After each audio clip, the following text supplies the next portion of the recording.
How to enable clipboard history in Windows 11. In this tutorial, I will show you a step-by-step process. So let's start. First, click the Start menu, then go to Settings. Here you see the Setting option. Now click on Setting. In Settings, in the left sidebar, you see the System option. Now click on System. Now scroll down and find the clipboard option. Here you see the clipboard. Now click on Clipboard. Now find the clipboard history option and turn it on.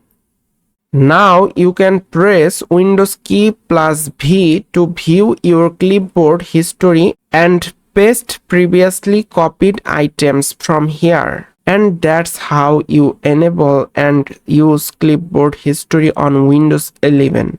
If this video helped, please like, subscribe and comment if you want more Windows tips.